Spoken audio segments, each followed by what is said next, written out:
Assalamualaikum warahmatullahi wabarakatuh. Halo, selamat datang di channel Sekolah Mengajar. Kali ini kita akan bahas soal simulasi OSNK Biologi tahun 2023.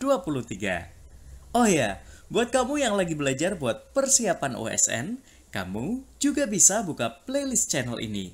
Karena soal-soal tahun sebelumnya juga kita bahas di sini.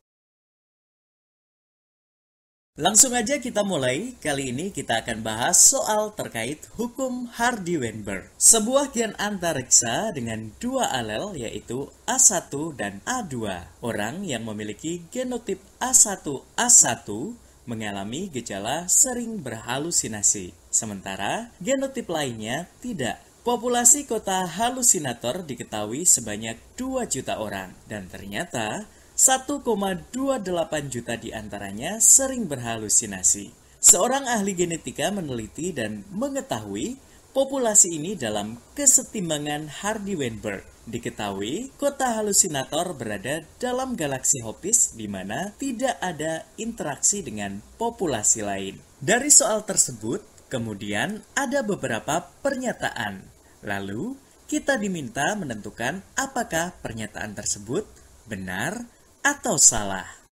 Oke, kita bisa ulang lagi materi terkait evolusi. Hukum Hardy-Weinberg sendiri merupakan sebuah formula yang mampu menjelaskan tentang mekanisme proses evolusi yang terjadi di dalam sebuah populasi. Hukum Hardy-Weinberg menjelaskan mengenai bagaimana proses alel dan genotip tertentu akan muncul dalam setiap populasi. Adapun rumus hukum Hardy-Weinberg adalah P kuadrat plus 2PQ plus Q kuadrat sama dengan 1, serta P plus Q sama dengan 1. Di mana P merepresentasikan frekuensi alel dominan, Q merepresentasikan frekuensi alel resesif, sementara P kuadrat dan Q kuadrat merepresentasikan frekuensi genotip dominan dan resesif, sedangkan 2PQ merepresentasikan frekuensi genotip heterozigot. Kita balik lagi ke soal. Pada soal disebutkan ada dua jenis alel, yaitu A1 dan A2. Kemudian, orang dengan genotip A1A1 mengalami gejala sering berhalusinasi, sementara genotip lainnya tidak mengalami.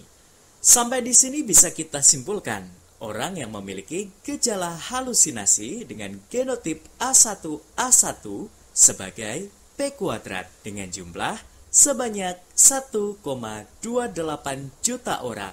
Kemudian, dari jumlah tersebut, maka kita dapat mengetahui jumlah orang yang tidak bergejala sebagai Q kuadrat, yaitu sebanyak 720.000 orang, hasil dari pengurangan jumlah total populasi dikurangi jumlah orang yang mengalami halusinasi. Maka, frekuensi alel resesifnya adalah jumlah populasi normal sebanyak 720.000 dibagi jumlah total populasi hingga hasil akhirnya Q sama dengan 0,6. Dari hasil perhitungan matematis yang telah kita lakukan, didapatkan hasil bahwa P kuadrat atau frekuensi genotip dominan lebih kecil daripada Q kuadrat. Sehingga pernyataan alel yang menyebabkan halusinasi bersifat dominan tidak tepat. Karena jika bersifat dominan, maka frekuensi genotip A1A1 atau P kuadrat lebih besar dari yang diobservasi dalam populasi. Pernyataan yang kedua, apabila dua orang tidak berhalusinasi menikah, kemungkinan anak yang dihasilkan mengalami halusinasi dapat diketahui secara pasti, benar atau salah. Jawabannya adalah tidak. Kita belum bisa mengetahui secara pasti apakah anak yang dihasilkan akan mengalami halusinasi atau tidak. Hanya dengan bermodalkan kita tahu kalau kedua orang tuanya tidak mengalami halusinasi. Hal ini dapat terjadi karena genotip orang tua belum kita ketahui secara pasti. Kita tidak bisa menentukan hanya dengan mengasumsikan bahwa mereka tidak mengalami gejala halusinasi, sehingga belum tentu mereka memiliki genotip resesif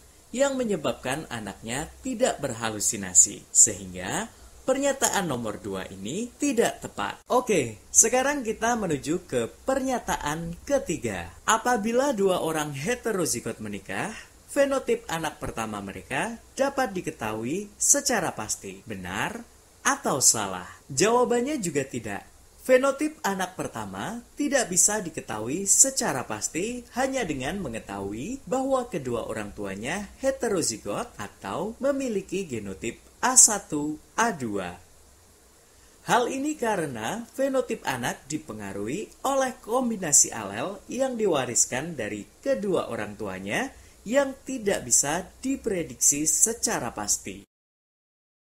Akan tetapi, kita bisa membuat estimasi kemungkinan genotip dan fenotip anaknya melalui sebuah persilangan yang kemungkinan hasilnya adalah 25% memiliki genotip A1A1 dengan gejala halusinasi, 50% bergenotip A1A2 tanpa gejala halusinasi, dan 25% genotipnya A2A2 tanpa gejala halusinasi. Kalian bisa mencoba membuat perhitungannya. Oke, kalau gitu kita lanjut ke pernyataan berikutnya. Pada pernyataan keempat, di soal disebutkan bahwa Fauzi ketemu sama orang yang gak halu. Pertanyaannya, apa benar kemungkinan orang yang ditemui Fauzi ini punya genotip homozigot? Kemungkinannya 4%. Nah, jawaban pernyataan keempat ini sebenarnya udah kita bahas di awal tadi saat menjawab pernyataan nomor 1. Kalau gitu, kita ingat lagi catatan pembahasan pernyataan pertama tadi. Karena yang ditanyain presentase kemungkinan genotip homozigot bagi orang yang tidak berhalusinasi, di perhitungan awal tadi kita sudah ketahui jika orang yang tidak mengalami halusinasi memiliki genotip A1A1 dalam Hardy-Weinberg sebagai P kuadrat yang memiliki probabilitas sebesar 0,36 atau 36%, bukan 4%. Sehingga pernyataan di nomor 4 tidak tepat. Itu dia bahasan kita kali ini. Sampai jumpa di pembahasan lainnya. See ya!